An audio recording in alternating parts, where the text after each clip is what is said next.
Hi guys, welcome back to Manjula Sanjay YouTube channel.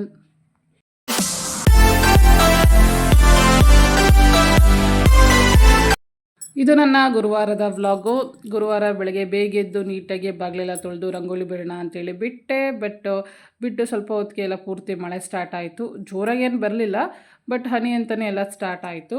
ಸರಿ, ಇನ್ನೇನು ಮಾಡೋದು ಅಂಥೇಳಿ ಬಂದು ಸ್ವಲ್ಪ ಅಕ್ಕಿ ಎಲ್ಲ ಕ್ಲೀನ್ ಮಾಡಬೇಕಿತ್ತು. ಹಾಗಾಗೆಲ್ಲ ಕ್ಲೀನ್ ಮಾಡಿ ತಿಂಡಿಗೆ ಅಂತೇಳಿ ಏನಾದ್ರು ಮಾಡೋಣ ಅಂತ ಅಂದ್ಕೊಂಡೆ. ಬಟ್ ಅದಾದಮೇಲೆ ಕೈಮಾ ಸಾರು ಇತ್ತಲ್ವ, ಸೊ ಕೈಮಾ ಸಾರಿಗೆ ಇಡ್ಲಿ ಚೆನ್ನಾಗಿರುತ್ತೆ ಕಾಂಬಿನೇಷನ್ನು. ಸೊ ಇದು ಪಡವಾರಳ್ಳಿಲಿ ಇಡ್ಲಿ ಮನೆ ಅಂತಲೇ ಫೇಮಸ್ಸು. ತುಂಬಾ ಚೆನ್ನಾಗಿರುತ್ತೆ ಇಡ್ಲಿ. ಇಲ್ಲಿ ತುಂಬಾ ರಶ್ ಇರುತ್ತೆ ಯಾವಾಗಲೂ. ಸೊ 5 ರುಪೀಸ್ ಒಂದು ಇಡ್ಲಿ ಕೊಡ್ತಾರೆ. ನೋಡಿ ಎಷ್ಟು ಚೆನ್ನಾಗಿದೆ. ಸೊ ಟೇಸ್ಟಾಗಿರುತ್ತೆ. ಸೊ ಚಟ್ನಿನೂ ಕೊಡ್ತಾರೆ, ಬಟ್ ನಾನು ಸಾರು ಇದ್ದಿದ್ದರಿಂದ ಚಟ್ನಿ ಬೇಡ ಅಂದೆ. ಇಡ್ಲಿ ಕೈಮಾ ಸಾರು ಒಳ್ಳೆ ಕಾಂಬಿನೇಷನ್ನು. ನಮಗಂತೂ ತುಂಬ ಇಷ್ಟ ಆಯಿತು. ಇನ್ನು ತಿಂಡಿ ಎಲ್ಲ ಮುಗಿಸ್ಕೊಂಡು ಮನೆಯೆಲ್ಲ ಕೆಲಸ ಮುಗಿಸಿ ಸಿಂಪಲ್ಲಾಗಿ ಪೂಜೆ ಎಲ್ಲ ಮುಗಿಸಿ ನಾನು ಆಫೀಸ್ಗೆ ಅಂತ ಹೇಳಿ ಹೊರಟೆ. ಇವತ್ತು ಸ್ವಲ್ಪ ಬೆಳಗ್ಗೆನೇ ಬಿಸಿಲಂತೂ ಇತ್ತು. ಸೊ ಆಫೀಸಲ್ಲಿ ಫುಲ್ ಎ ಸಿ ಇರೋದ್ರಿಂದ ಆಫೀಸಿಗೆ ಬರ್ತಾ ಇದ್ದಂಗೆ ತಣ್ಣಗಾಯಿತು, ತಂಪಾಗಾಯಿತು, ಫುಲ್ಲು ಖುಷಿ ಆಯಿತು. ಇನ್ನು ಆಫೀಸಲ್ಲಿ ಇನ್ನು ಪೂರ್ತಿ ಇವಾಗ ಇಯರ್ ಎಂಡಿಂಗ್ದು ಕೆಲಸಗಳೆಲ್ಲ ನಡೀತಿದೆ. ನಮ್ಗೆ ಇನ್ನೂ 1 ವೀಕ್ 15 ಡೇಸ್ ಆದರೂ ಆಗುತ್ತೆ ಇಯರ್ ಎಂಡಿಂಗ್ ಎಲ್ಲ ಮುಗಿಯೋದು.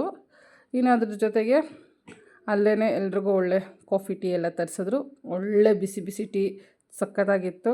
ಇನ್ನು ಅಲ್ಲೇ ಟೀ ಎಲ್ಲ ಮುಗಿಸ್ಕೊಂಡು ನನ್ನ ಒಂದು ಫಾಲೋಪಿಂಗು ಏನು ಜಾಸ್ತಿ ಏನಿರಲಿಲ್ಲ. ಸೊ ಹಾಗಾಗಿ ಊಟಕ್ಕೆ ಇಲ್ಲಿ ಹೊರಗಡೆನೇ ಮಾಡೋಣ ಅಂತೇಳಿ ಇಲ್ಲಿಗೆ ಬಂದೆ. ಸೊ ಇದು ಕೋಪರೇಟಿವ್ ಬ್ಯಾಂಕ್ ಆಪೋಸಿಟ್ ಇರುವಂತಹ ಒಂದು ಅಂಗಡಿ, ವೆಜ್ ಓನ್ಲಿ. ಸೊ ಪಕ್ಕದಲ್ಲಿ ನಾನ್ ವೆಜ್ ಕೂಡ ಮಾಡ್ತಾರೆ. ದೋಸೆ, ಪೂರಿ, ರಸಮ್ ರೈಸ್ ತುಂಬ ಚೆನ್ನಾಗಿರುತ್ತೆ. ನಾನು ರಸಮ್ ರೈಸ್ ತೊಗೊಂಡು ಸೊ ಅಲ್ಲೇ ಊಟ ಮುಗಿಸ್ಕೊಂಡು ಸೊ ಮಾರ್ಕೆಟ್ಗೆ ಹೋಗೋಣ ಅಂಥೇಳಿ ಮಾರ್ಕೆಟಿಗೆ ಬಂದೆ. ಇನ್ನು ಯೂಶ್ವಲಿ ಸೊ ಕೆಲ್ಸಕ್ಕೆ ಬರೋದ್ರಿಂದ ನನಗೆ ಯಾವಾಗ ಬೇಕೋ ಆವಾಗ ಮಾರ್ಕೆಟ್ಗೆ ಹೋಗಿ ಬರ್ಬೋದು. ಸೊ ಏನೇ ಒಂದು ಸಾಮಾನು ಬೇಕು ಅಂದ್ರೂ ಸೊ ಇಲ್ಲಿಂದ ತೊಗೊಂಡೋದ್ರೆ ಕಡಿಮೆನೂ ಇರುತ್ತೆ, ಚೆನ್ನಾಗೂ ಇರುತ್ತೆ ಅಂಥೇಳಿ. ಯೂಶ್ವಲಿ ನನಗೆ ತುಂಬ ಯೂಸ್ ಆಗುವಂಥದ್ದು ಹೂವು ಮತ್ತು ತರಕಾರಿ, ಸೊಪ್ಪುಗಳು. ಇನ್ನು ಬೇರೆ ಸಾಮಾನೆಲ್ಲ ಒಂದೇ ಸಲ ನಾವು ತೊಗೊಂಡೋಗೋದ್ರಿಂದ ಸೊ ಬೇರೆ ಇನ್ಯಾವುದೋ ಏನು ಬೇಗ ಬೇಕು ಅಂದಿರಲ್ಲ. ಇನ್ನು ಇವಾಗಂತೂ ಗೋಲ್ಡ್ ರೇಟು ಒಂದಕ್ಕಿಂತ ಒಂದು ಜಾಸ್ತಿ ಆಗ್ತಾನೇ ಇದೆ. ಸೊ ಇನ್ನು ಹೆಚ್ಚು ಕಮ್ಮಿ 1 ಗ್ರಾಮ್ಗೆ 10,000 ರೂಪಾಯಿ ಆಗೇ ಆಗುತ್ತೆ ಅನಿಸುತ್ತೆ. ಹಾಗಾಗಿ ಇಲ್ಲೆಲ್ಲ ನೋಡಿ ತುಂಬಾ ಆರ್ಟಿಫಿಷಿಯಲ್ ಸೆಟ್ಗಳು ಬಂದಿದೆ. ಕೆಲವೊಂದು ಸೆಟ್ಟು ಒರಿಜಿನಲ್ ಸೆಟ್ಟು ಥರನೇ ಕಾಣಿಸುತ್ತೆ. ಸೊ ಆ ಥರ ಸೆಟ್ಗಳನ್ನ ತೊಗೊಂಡ್ರೆ ತುಂಬ ಬೆಸ್ಟು. ಸೊ ತುಂಬ ಜನ ಇವಾಗ ಇಲ್ಲಿಗೆ ಬಂದು ಸೆಟ್ಗಳನ್ನ ತೊಗೋತಾ ಇದ್ದಾರೆ. ತುಂಬಾ ಚೆನ್ನಾಗಿರುವಂತಹ ಸೆಟ್ಗಳೆಲ್ಲ ಬಂದಿದೆ. ಇನ್ನು ನನಗೆ ಬೇಕಾಗಿದ್ದು ಹೂವು ಮತ್ತು ತರಕಾರಿ. ಸ್ವಲ್ಪ ಬೇಸಿಗೆ ಆದ್ದರಿಂದ ನಿಂಬೆಹಣ್ಣು ಮತ್ತು ಸೌತೆಕಾಯಿ ತಿನ್ನೋದ್ರಿಂದ ಸೊ ಮೈಯಲ್ಲಿ ಅಂದರೆ ದೇಹದಲ್ಲಿ ನಮಗೆ ನೀರಿನಂಶ ಕೂಡ ಇರುತ್ತೆ. ಅದ್ರ ಜೊತೆಗೆ ಗ್ಯಾಸ್ಟ್ರಿಕ್ ಪ್ರಾಬ್ಲಮ್ ಇರಲ್ಲ, ಜೀರ್ಣಶಕ್ತಿ ಕೂಡ ಚೆನ್ನಾಗಿರುತ್ತೆ. ಹಾಗಾಗಿ ಇನ್ನು ಮೇನಾಗಿ ನಾನು ಯಾವಾಗಲೇ ಬಂದರೂ ಮಾರ್ಕೆಟ್ಗೆ ಫಸ್ಟ್ ಹೋಗೋದು ಹೂ ಇರುವಂತಹ ಕಡೆಗೆ. ಸೊ ಇಲ್ಲಂತೂ ಬರ್ತಿದ್ದಂಗೆ ಒಂದಕ್ಕಿಂತ ಹೂವು ಒಂದು ಚೆನ್ನಾಗಿರುತ್ತೆ. ಜೊತೆಗೆ ಹೂವುದು ಹಾರಗಳೆಲ್ಲ ತುಂಬ ಚೆನ್ನಾಗಿರುತ್ತೆ. ಹಬ್ಬದ ಟೈಮಲ್ಲಂತೂ ತುಂಬಾ ಚೆನ್ನಾಗಿರುತ್ತೆ. ಬಟ್ ಹಬ್ಬದ ಟೈಮಲ್ಲಿ ಇದು ತುಂಬಾ ಕಂಜೆಸ್ಟೆಡ್ ಆಗಿಬಿಡುತ್ತೆ ಜಾಗ. ತುಂಬ ರಶ್ ಇರುತ್ತೆ ಈ ಒಂದು ರೋ ಅಲ್ಲಿ.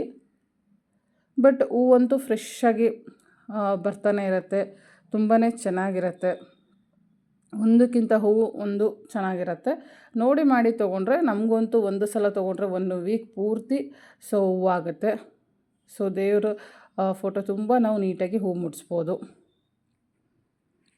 ಒಂದು ಸಲ ಹೋಯ್ತು ಅಂದರೆ ಎಲ್ಲ ಥರ ಹೂ ಇರುತ್ತೆ, ಬಟ್ ನಮಗೆ ಅದನ್ನೆಲ್ಲ ನೀಟಾಗಿ ಟೈಮ್ಗೆ ಕಟ್ಟೋದಕ್ಕಾಗಲ್ಲ. ಅದರಲ್ಲೂ ಮಲ್ಲಿಗೆ ಹೂ ತೊಗೊಂಡ್ರೆ ಕೆಲವೊಂದು ಸಲ ಸ್ವಲ್ಪ ಸಣ್ಣದು ಬರುತ್ತೆ. ನೋಡಿ ಇದು ಎಷ್ಟು ಚೆನ್ನಾಗಿದೆ, ಮಲ್ಲಿಗೆ ಹೂ ದಪ್ಪಕ್ಕಿದೆ. ಆ್ಯಕ್ಚುಲಿ ನನಗೆ ಮಲ್ಲಿಗೆ ಹೂವೇ ಬೇಕಾಗಿದ್ದು ಇವತ್ತು. ಮಲ್ಲಿಗೆ ಹೂವು, ಕನಕಾಂಬರ ಬೇಕು. ಇನ್ನು ಮಲ್ಲಿಗೆ ಹೂವಿಗೆ ಸೊಪ್ಪಂತೂ ನಾನು ಮನೇಲೇ ಗಿಡ ಇರೋದ್ರಿಂದ ಬದ್ನೀರು ಎಲೆನ ಮನೇಲೇ ಕಿತ್ಕೊಂಡು ಹಾಕ್ತೀನಿ. ಮಲ್ಲಿಗೆ ಹೂವನ್ನ ಮೊಗ್ಗಲ್ಲಿ ಕಟ್ಟೋದಕ್ಕೆ ತುಂಬಾ ಈಸಿ. ನನಗಂತೂ ಅರಳಿದ್ರೆ ತುಂಬ ಬೇಜಾರು ಕಟ್ಟೋದಕ್ಕೆ.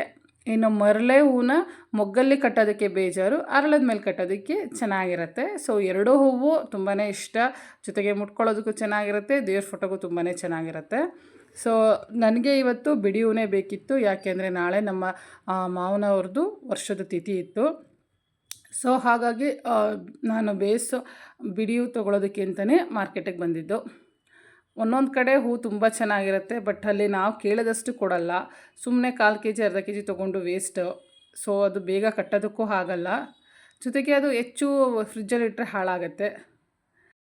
ಅಂತೂ ಇಂತೂ ಒಂದೆರಡು ಕಡೆ ನೋಡಿದ್ದಕ್ಕೆ ಸಿಕ್ತು ಮಲ್ಲಿಗೆ ಹೂವು.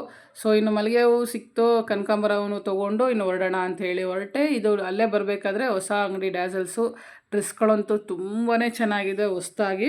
ಸೊ ನನ್ನ ಮಗಳಿಗೆ ಈ ಥರ ಡ್ರೆಸ್ನ ಹೊಲಿಸ್ಬೇಕು ಅಂದ್ಕೊಂಡು ಅದ್ರದ್ದೊಂದು ಫೋಟೋ ತೊಗೊಂಡು ಬಂದೆ. ಇನ್ನು ಅಲ್ಲಿಂದ ಬಂದಮೇಲೆ ಇನ್ನು ಪೆಟ್ರೋಲ್ ಹಾಕ್ಸಿರ್ಲಿಲ್ಲ ಗಾಡಿಗೆ, ಪೆಟ್ರೋಲ್ ಹಾಕಿಸ್ಕೊಂಡು ಒಟ್ಟಿಗೆ ಮನೆಗೆ ಬಂದೆ. ಇನ್ನು ಮನೆಗೆ ಬಂದಮೇಲೆ ಅದು ಮಲ್ಲಿಗೆ ಹೂವು ಮೊಗ್ಗಲ್ಲಿ ಕಟ್ಟಿದ್ರೇ ಚೆನ್ನಾಗಿರುತ್ತೆ. ಸೊ ಹಾಗಾಗಿ ಫಸ್ಟು ಹೂವು ಕಟ್ಟೋಣ ಅಂಥೇಳಿ ಹೂವೆಲ್ಲ ಕಟ್ಟಿ ಎತ್ತಿಟ್ಟೆ. ಇನ್ನು ಪೂರ್ತಿ ಹೂವೆಲ್ಲ ಎತ್ತಿಟ್ಟ ಮೇಲೆ ನನ್ನ ಮಗಳು ಒಂದೆರಡು ಗಿಫ್ಟ್ ತೊಗೋಬೇಕು ಅಂತ ಹೇಳಿದ್ಲು. ಯಾಕೆಂದರೆ ಇವತ್ತು ಅವಳ ಒಂದು ಫ್ರೆಂಡ್ದು ಬರ್ಡೇ ಇತ್ತು. ಸೊ ಹಾಗಾಗಿ ಇಲ್ಲೇ ಹೋಗ್ಬೇಕಾದ್ರೆ ಗಿಫ್ಟ್ ತೊಗೊಂಡೋಗೋಣ ಅಂಥೇಳಿ. ಸೊ ನಮ್ಮ ಕೆ ಡಿ ರೋಡಲ್ಲಿರುವಂತಹ ಒಂದು ಬಳೆ ಸ್ಟೋರ್ ಇದು. ಸೊ ಇಲ್ಲಿ ತುಂಬಾ ಚೆನ್ನಾಗಿದೆ ಗಿಫ್ಟ್ಗಳು, ಒಂದಕ್ಕಿಂತ ಒಂದು ಡಿಫ್ರೆಂಟಾಗಿದೆ. ಸಂದೀಪ್ ನಾವೆಲಿಸ್ಟು ನನಗಂತೂ ಇಷ್ಟ ಆಯಿತು ಗಿಫ್ಟು. ತುಂಬ ಪುಟ್ಟದಿಂದನೂ ದೊಡ್ಡದವರೆಗೂ ಎಲ್ಲ ಥರದ್ದು ಇದೆ. ಸೊ ಮನೆಗೆ ಬೇಕಾಗಿರೋಂಥ ತುಂಬ ವಸ್ತುಗಳೆಲ್ಲ ಇದೆ. ಗಿಫ್ಟ್ ನೋಡಿ ತುಂಬ ಖುಷಿ ಆಯಿತು. ಇನ್ನು ಬರ್ಡೇ ಹಾಲ್ ಬಂದು ಯೂಶ್ವಲಿ ಚಂದ್ರಕಲಾ ಹಾಸ್ಪಿಟ್ಲಿಂದ ಮುಂದೆ ಇರುವಂತಹ ಇದೊಂದು ಬರ್ಡೇ ಹಾಲು. ತುಂಬ ಬರ್ಡೇಗಳನ್ನ ನಾವು ಹೆಚ್ಚಿಲ್ಲೇ ಮಾಡಿರುವಂಥದ್ದು. ನೋಡಿ ಈ ಸಲ ಫಾಗೆಲ್ಲ ಮಾಡಿದ್ದಾರೆ, ಸಖತ್ತಾಗಿದೆ. ಒಂದೊಂದು ಸಲಕ್ಕೆ ಒಂದೊಂದು ಡಿಸೈನ್ ಮಾಡ್ತಾಯಿದ್ದಾರೆ. ಒಂದು ಸಲ ರೆಡ್ ಬಲೂನು, ಒಂದು ಸಲ ವೈಟ್ ಬಲೂನು, ಒಂದು ಸಲ ಎರಡು ಮಿಕ್ಸಲ್ಲಿತ್ತು. ಸೊ ಈ ಸಲನೂ ಕೂಡ ಹಾಲ್ ಡೆಕೋರೇಷನ್ ಚೆನ್ನಾಗಿ ಮಾಡಿದ್ದಾರೆ. ನೋಡಿದ ತಕ್ಷಣ ತುಂಬ ಖುಷಿ ಆಯಿತು. ಇದು ಮನೆಯಲ್ಲಿ ಈ ಥರ ಎಲ್ಲ ಡೆಕೋರೇಷನ್ ಮಾಡಿ ಬರ್ಡೇ ಮಾಡೋ ಬದಲು ಇಲ್ಲಿ ಮಾಡಿದ್ರೆ ಇನ್ನೂ ಒಳ್ಳೆಯದು. ಡೆಕೋರೇಷನ್ನು ಹಾಲ್ ಜೊತೆಗೆ ಅರ್ಧ kg ಕೇಕ್ ಕೂಡ ಇವರೇ ಕೊಡ್ತಾರೆ. ಯಾವ ಫ್ಲೇವರ್ ಬೇಕು ಅನ್ನೋದನ್ನು ನಾವು ಫಸ್ಟೇ ಅವರಿಗೆ ಮೆನ್ಷನ್ ಮಾಡಿರಬೇಕು. ಅರ್ಧ kg ಕೇಕು ಪ್ಲಸ್ ಆಲ್ ಡೆಕೋರೇಷನ್ಗೆ ಜಸ್ಟ್ 1000 ರೂಪೀಸ್ ಅಷ್ಟೇ. ಅಂತೂ ತುಂಬಾ ವರ್ತ್ ಇದೆ ಅಂತ ಅನ್ನಿಸ್ತು. ಹಾಗಾಗಿ ಯಾರದೇ ಬರ್ತಡೇ ಮಾಡೋದು ಇಲ್ಲೇ ಮಾಡೋದು, ಆ್ಯನಿವರ್ಸರಿ ಕೂಡ ಇಲ್ಲೇ ಮಾಡೋದು ತುಂಬಾ ಖುಷಿ ಆಗುತ್ತೆ. ಸೊ ವರ್ತ್ ಇದೆ. ಒಂದು 10 ಜನವರೆಗೂ ಆರಾಮಾಗಿ ಇಲ್ಲಿ ಕೂತ್ಕೊಳ್ಳೋಕ್ಕೆ ವ್ಯವಸ್ಥೆ ಇದೆ. ಸೊ ಡೆಕೋರೇಷನ್ಗಳು ಅವಾಗವಾಗ ಚೇಂಜ್ ಮಾಡ್ತಾನೇ ಇರ್ತಾರೆ. ಸೊ ನಮಗೆ ಪರ್ಟಿಕ್ಯುಲರ್ ಇದೇ ಬೇಕು ಅಂತ ಹೇಳಿದ್ರು ಕೂಡ ಮಾಡಿಕೊಡ್ತಾರೆ. ಸೊ ಆ ಥರ ಇದು. ಇನ್ನು ಬರ್ಡೇ ಗರ್ಲು ಸೊ ಫಸ್ಟು ಅಂತೇಳಿ ಎಲ್ಲ ಕೇಕ್ ಕಟ್ ಮಾಡಿದ್ಲು. ಕೇಕ್ ಕಟ್ ಮಾಡಾದ್ಮೇಲೆ ಎಲ್ರಿಗೂ ಒಂದು ಮನೆಗೆ ಕೇಕ್ ಕಟ್ ತಿನ್ನಿಸ್ತಾ ಬಂದಳು. ಚಾಕ್ಲೇಟ್ ಫ್ಲೇವರ್ ಕೇಕ್ ಬೇಕು ಅಂತೇಳಿ ಆರ್ಡ್ರ್ ಮಾಡಿದ್ದು. ಸೊ ನಮಗೆ ಬೇಕು ಅಂದರೆ ಬರ್ಡೇ ಯಾರ ಹೆಸರಲ್ಲಿರುತ್ತೆ ಅವರ ಹೆಸ್ರದ್ದು ಲೆಟರ್ಸ್ ಬೇಕು ಅಂದರೆ ಸೊ ಕೆಳಗಡೆ ಲೆಟರ್ಸ್ ಕೂಡ ತಂದು ಇಟ್ಕೊಡ್ತಾರೆ. ಸೊ ಪುಟ್ಟ ಮಕ್ಕಳಿಂದ ದೊಡ್ಡವ್ರವರೆಗೂ ಯಾರು ಬೇಕಾದ್ರೂ ಸೆಲೆಬ್ರೇಷನ್ ಮಾಡ್ಬೋದು. ಇನ್ನು ಬರ್ಡೇಗಲ್ಲು ಬ್ಲ್ಯಾಕ್ ಡ್ರೆಸ್ ಜೊತೆಗೆ ನನ್ನ ಮಗಳು ಕೂಡ ಸೇಮ್ ಬ್ಲ್ಯಾಕ್ ಡ್ರೆಸ್ ಇರಲಿ ಅಂತ ಅವಳು ಅದನ್ನೇ ಹಾಕ್ಕೊಂಡು ಬಂದಳು.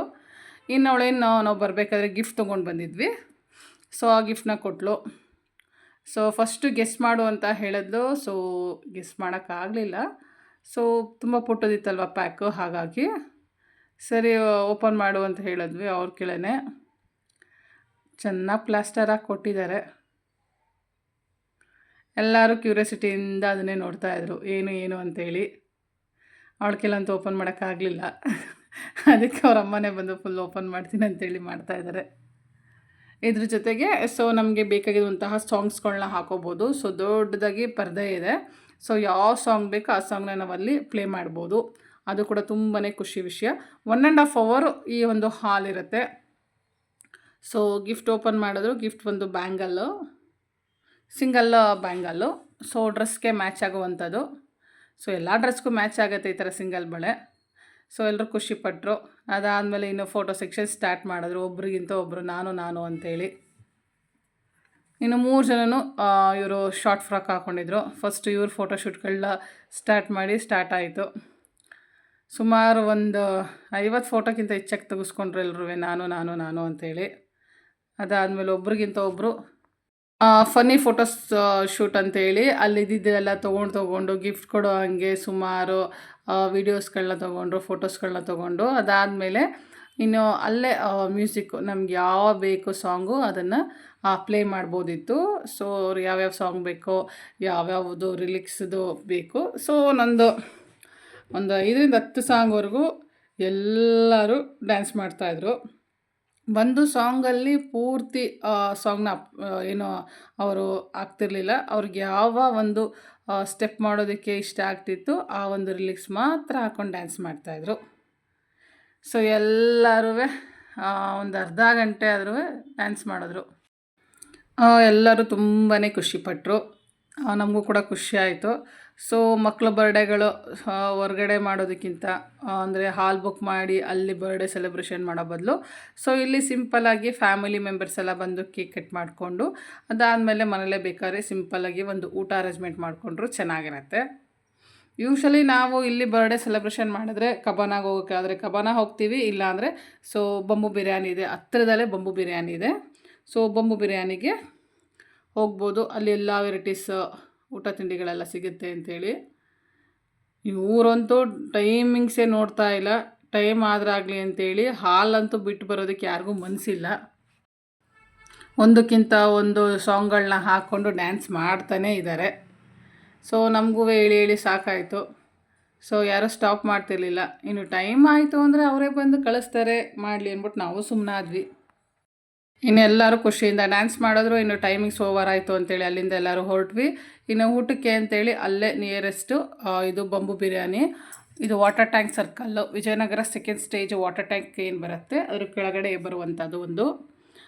ಇಲ್ಲಿ ಬಂಬು ಬಿರಿಯಾನಿ 2 ಕಡೆ ಇರುತ್ತೆ, ಬಟ್ ನಮಗೆ ಒಂದು ಕಡೆ ತುಂಬಾ ಇಷ್ಟ.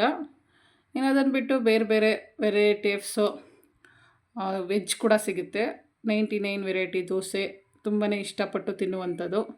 ಅದನ್ನು ಬಿಟ್ಟರೆ ವೆಜ್ ಫ್ರೈಡ್ ರೈಸು, ಗೋಬಿ, ಮಸಾಲೆ ಪುರಿ, ಪಾನಿಪುರಿ ಸೊ ಇದೆಲ್ಲ ಸಿಗುತ್ತೆ. ವೆಜ್ ಇಷ್ಟಪಡೋರಿಗೆ ಇಡ್ಲಿ ದೋಸೆ ಕೂಡ ಚೆನ್ನಾಗಿ ಸಿಗುತ್ತೆ. ಇನ್ನು ನಾನ್ ವೆಜ್ ಅವ್ರಿಗೆ ಬಂಬು ಬಿರಿಯಾನಿ ಇದೆ, ತಂದೂರಿ ಇದೆ. ನಾನ್ ವೆಜ್ ಅವ್ರಿಗೆ ಅದೇ ಆಪ್ಷನೆಲ್ಲ ಜಾಸ್ತಿ ಇಲ್ಲ ನೋಡಿ, ಪ್ರಭುಸ್ ಡ್ರೈ ಗೋಬಿ. ಸೊ ಇಲ್ಲಿಗೆ ಬಂದಾಗೆಲ್ಲ ಈ ಡ್ರೈ ಗೋಬಿ ಅಂತೂ ಮಿಸ್ಸೇ ಮಾಡೋದಿಲ್ಲ. ತುಂಬಾ ಚೆನ್ನಾಗಿರುತ್ತೆ, ಫ್ರೆಶ್ಶಾಗಿ ಅಲ್ಲಲ್ಲೇ ಹಾಕ್ಕೊಡ್ತಾರೆ. ಯಾರೆಷ್ಟು ಆರ್ಡ್ರ್ ಕೊಡ್ತಾರೆ ಅಷ್ಟು ಮಾಡಿಕೊಡ್ತಾರೆ. ಇನ್ನು ಅದ್ರ ಪಕ್ಕದಲ್ಲೇ ಮೋಮೋಸು, ಅದರಲ್ಲೂ ತಂದೂರಿ ಮೋಮೋಸ್ ಅಂತೂ ಇಲ್ಲಿ ತುಂಬಾ ಫೇಮಸ್ಸು, ತುಂಬಾ ಚೆನ್ನಾಗಿರುತ್ತೆ. ಇನ್ನು ಫಸ್ಟು ವೆಜ್ ಅವ್ರಂತ ಎಲ್ಲರೂ ಚೀಸ್ ಪನ್ನೀರ್ ದೋಸೆ ಆರ್ಡ್ರ್ ಮಾಡಿದ್ರು. ಎಲ್ಲರೂ ಟೇಸ್ಟ್ ಮಾಡಿದ್ವಿ, ತುಂಬಾ ಚೆನ್ನಾಗಿತ್ತು. ಅದಾದಮೇಲೆ ಇನ್ನು ನಾವು ನಾನ್ ವೆಜ್ಗೆ ಅಂತೇಳಿ ಬೋಟಿ ಫ್ರೈ ತೊಗೊಂಡ್ವಿ. ಎಗ್ ಬೋಟಿ ಫ್ರೈ ತುಂಬ ಚೆನ್ನಾಗಿ ಮಾಡಿಕೊಟ್ಟಿದ್ದ, ತುಂಬ ಇಷ್ಟ ಆಯಿತು. ಇನ್ನು ಎಲ್ಲರೂ ಏನೇನು ಬೇಕು ಊಟ, ದೋಸೆ, ಬಿರಿಯಾನಿ, ಕಬಾಬ್ ಎಲ್ಲ ಮುಗಿಸ್ಕೊಂಡು ಲಾಸ್ಟಿಗೆ ಫಾಲೂದ ತಿನ್ನೋಣ ಅಂಥೇಳಿ ಫಾಲೂದಾಗೆ ಬಂದರು. ಸೊ ಫಾಲೂದ ಕೂಡ ಸಖತ್ತಾಗಿ ಕೊಟ್ಟರು. ಇನ್ನು ಅಂತೂ ತುಂಬ ಇಷ್ಟ ಆಯಿತು. ಬರೀ ಐಸ್ ಕ್ರೀಮ್ ತಿನ್ನೋ ಬದಲು ಫಾಲೂದ ತಿನ್ನೋದ್ರಿಂದ ಎಲ್ಲರೂ ಇಷ್ಟಪಟ್ಟು ತಿಂದರು. ಸೊ ನಾವು ಕೂಡ ಆರಾಮಾಗಿ ಊಟ ಮುಗಿಸ್ಕೊಂಡು ಒಂದು ವಾಕ್ ಹೋಗಿ ಇನ್ನು ಮನೇಲಿ ಏನೂ ಊಟ ಮಾಡಲಿಲ್ಲ, ಆರಾಮಾಗಿ ಮಲ್ಕೊಂಡ್ವಿ.